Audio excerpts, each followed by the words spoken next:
My name is Mazal-Davidoff. I was born in 1926, August 13, 1926, in Kfar Hashiloach, Yerushalayim.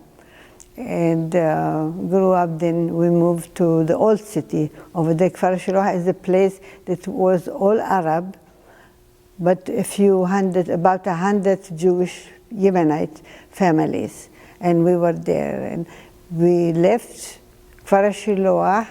It was a very nice place, springs, water, you know. We didn't have water. We had to, like the Arab, to go to the well, bring water. My sister, not me, I was too young for that. On her head, like the Arab. And from the wells, and also from the spring water. Very nice place, water, fresh, vegetable, a very nice place. But we had to leave when they come after the Arab start to give us hard time, that they're gonna, you know. So we moved to the old city as like a refugee. We went to school, a few families in a school, and that's what we lived little by little. Then we went back. We took just the mattresses. We left everything, the mattresses and dishes and this for what necessary. And we stayed in the school there. Then we went back to the Kfar, because they said it's okay to go back. We went also for a few years, then we went again to Old City, and we rent a place. We didn't have our own. We was renting the place there. And doing the Arab, every Friday, when they come out of the mosque, they pass to the Jewish quarter, and they go with this cane, like they go. So they go, and the British soldier from this side, and the Jewish people right away they closed the door because it was court.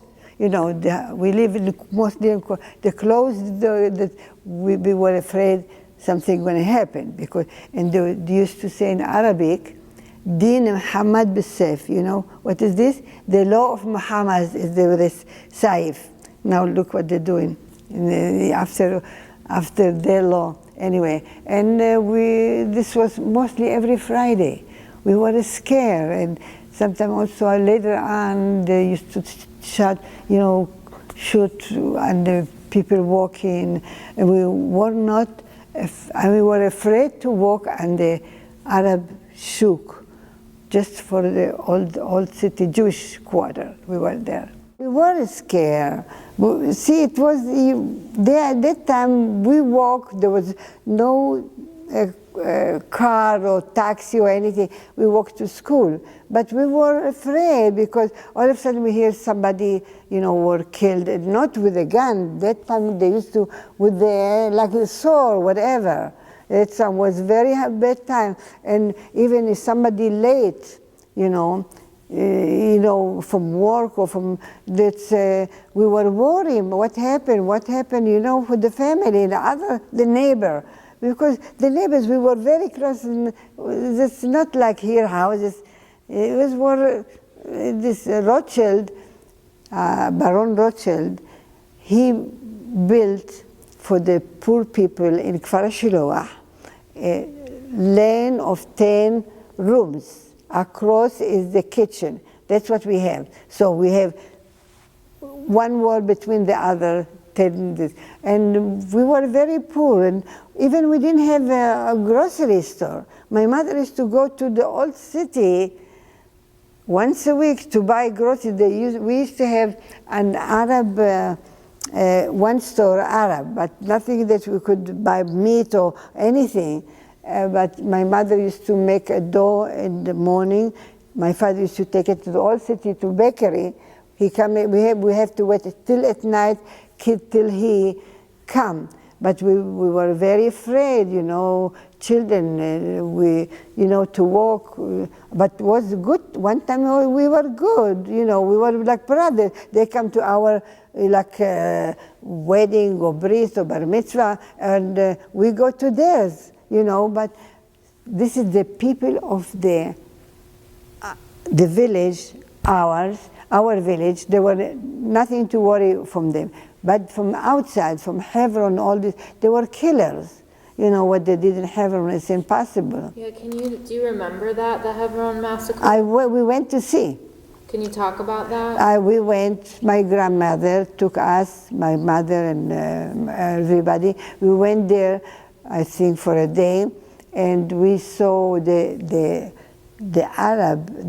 one Arab guy, like he was a show places, what they call it, tour guy, and he took us to the places. We saw places where people killed, and they took the woman, they cut the hair, they killed with a knife. It's not an yeshiva. We went to see those places with my grandmother and my mother, yeshiva buchers, yeshiva guys, and but when we went, that time was already a restaurant where to eat. It was a place, Jewish people lived there, a lot of people lived there, but this massacre that they did for Hebron, and they started to do again after a few years again. In fact, they came to us, to the Mukhtar, like the mayor of our village, and they said, we want to do to these people, get like we did in Hebron. So he said, no, those is our brothers, and you're not going to touch them even. So what they did in the Arab custom, they make sulha, like make peace.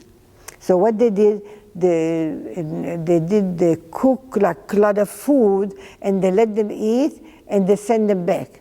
So that's what they did with us. They came, they said also they want this. We were afraid, so, and they did to them, those that came from Hebron, they did also a big sulha, like they say, sulha like shalom, you know, peace. And they give them all kind of food, lambs, and I even saw it from my window, my parents, when we lived there. And they sent them home. That's why we went out of there.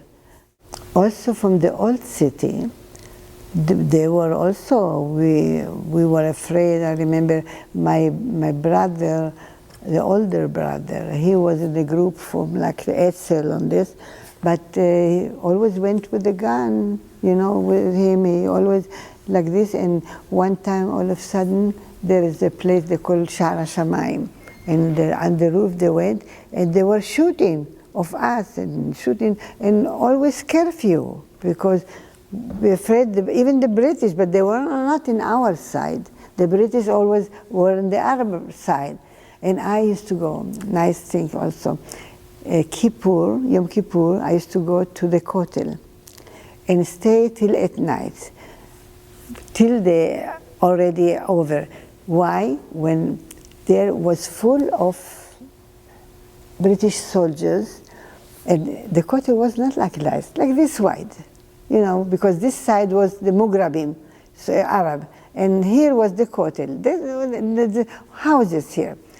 And so I used to go and stay there till, because the Arab they told them, if the Jewish people blow the shofar in the Kotel on Yom Kippur, they will lose, the Arab will lose.